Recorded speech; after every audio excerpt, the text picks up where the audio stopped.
and it's gotta be Cinnamon Toast Crunch. That's the only thing that's soothing my soul.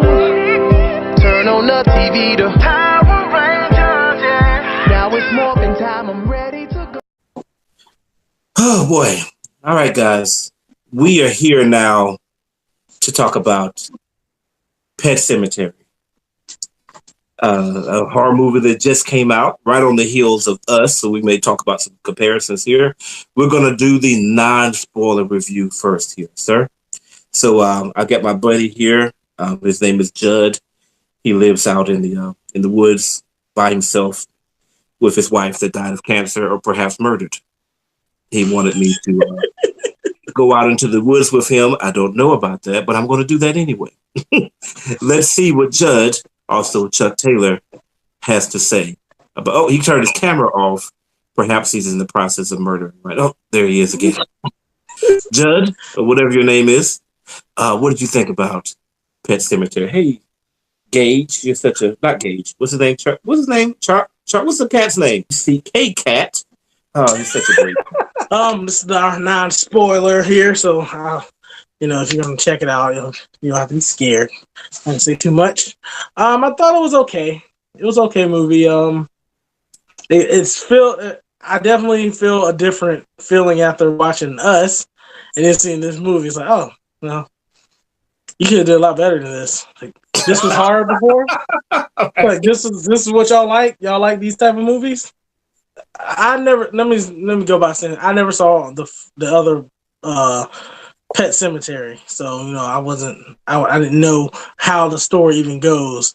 But I based off of kind of what I talked with Rashad, it had a couple differences in it in this one. So I guess when you go check it out, you can see if you can figure out different things from the first one, the original and the remake. I thought the story, just about going off of me just not knowing anything about it, made a lot of sense. A family, wanting to, kind of slow down.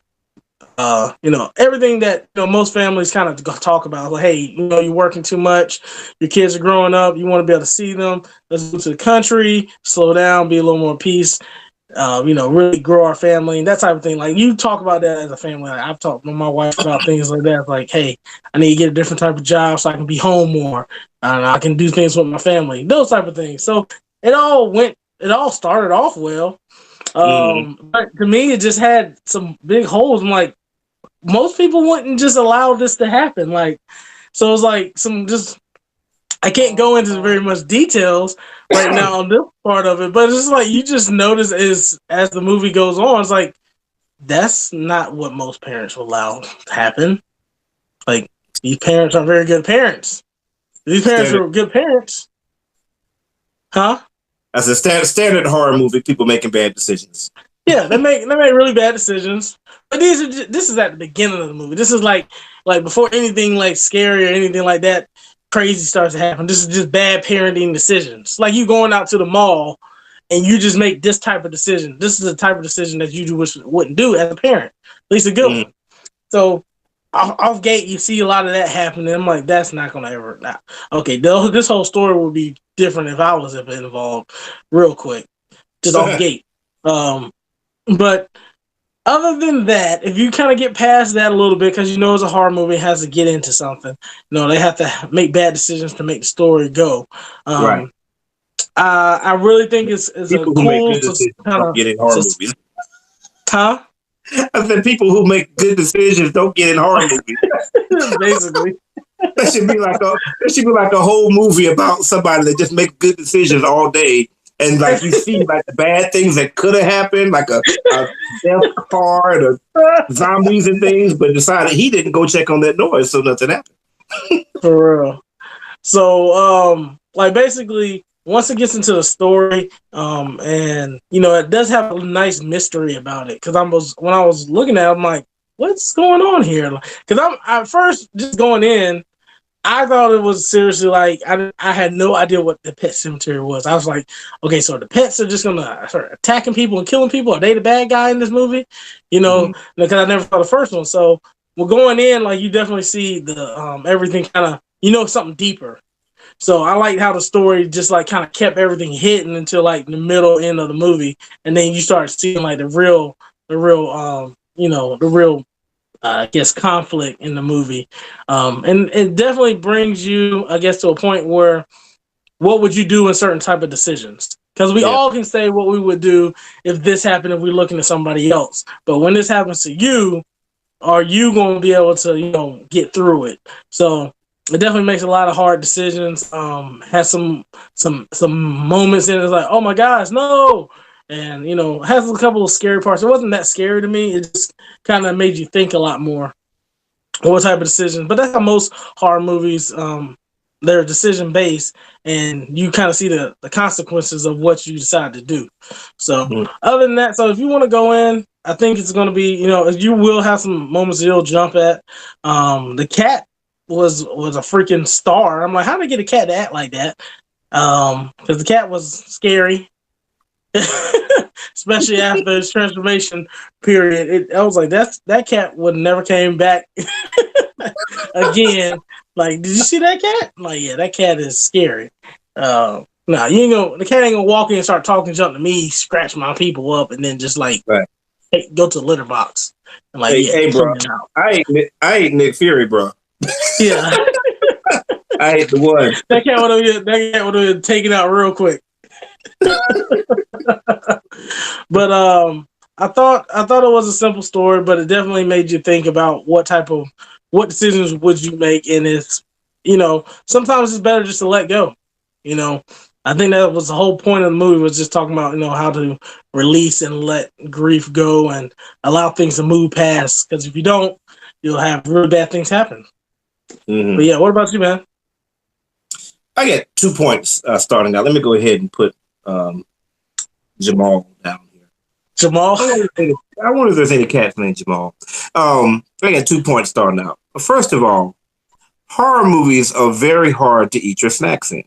Okay, just point that out, because I'm used to going to the Marvel movies. You're doing what you want, but when you're in a horror movie, you try to,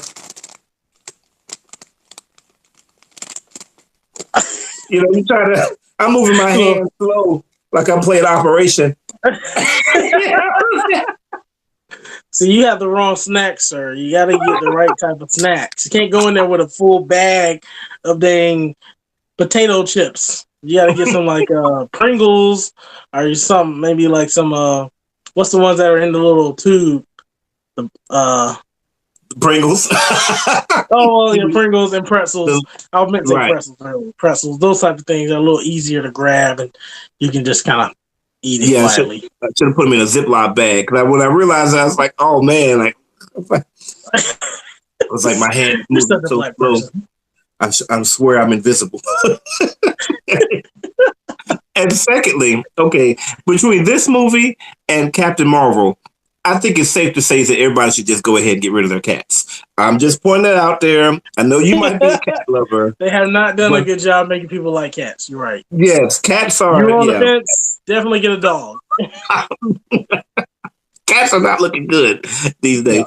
No. I enjoy the movie, and I think that the movie does really well if you have seen the first Pet Semetary. I'm not 100% sure that I've seen 100% of that movie, but I've seen probably at least 60, 70, 80%. So I've seen most of it. So I pretty much know everything that happens in the movie. And this one really subverts your expectations. Like, as soon as the movie started, me, Chuck, I'm always guessing. Like, I'm like,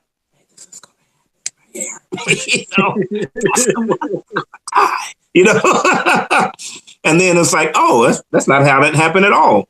And the movie doesn't end the same way that the other one does. So I think it'll surprise you a little bit. And so if you've seen the first one, it's worth seeing this one. Now, if you haven't seen the first one, I think it's still a good movie, but you won't necessarily get the same type of impact that I did. Let me see here. I thought the acting was decent. John Lithgow is in this movie. He plays the older gentleman, and I thought he did a fantastic job. Like he sold his part to me. I really believed who he was. If you remember, like he's like, if you've ever seen, what is that? It was like some space TV. Was it Third Rock or something? Third Rock from the Sun, something like that. Yeah, I think it was. He was the dad on there, the dad alien. So he's really playing his part as a serious actor here. And unlike the Shazam wizard, he actually seems old, although he is old, so he didn't take a lot of makeup, but still he looks good, versus Shazam wizard. Please. If you like horror movies, I think that you'll enjoy this movie. If that's not really your cup of tea as much, like you like a more serious movie, like you're not into movies where people make bad decisions, you may or may not like it.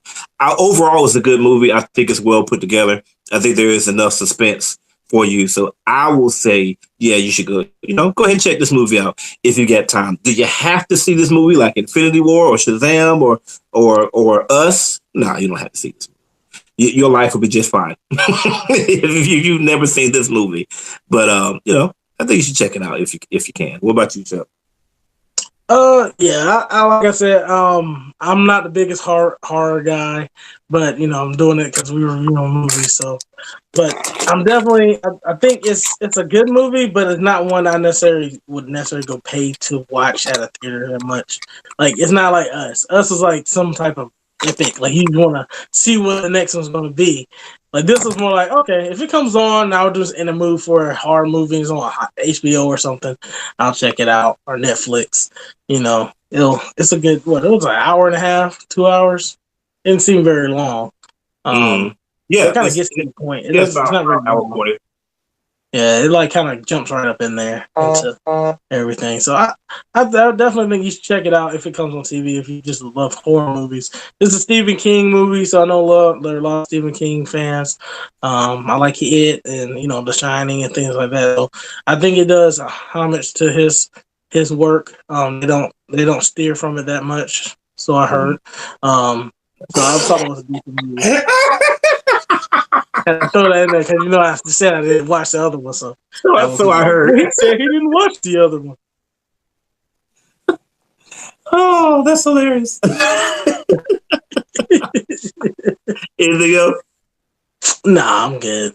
I'm ready to get into the spoiler review so I can yell at these people.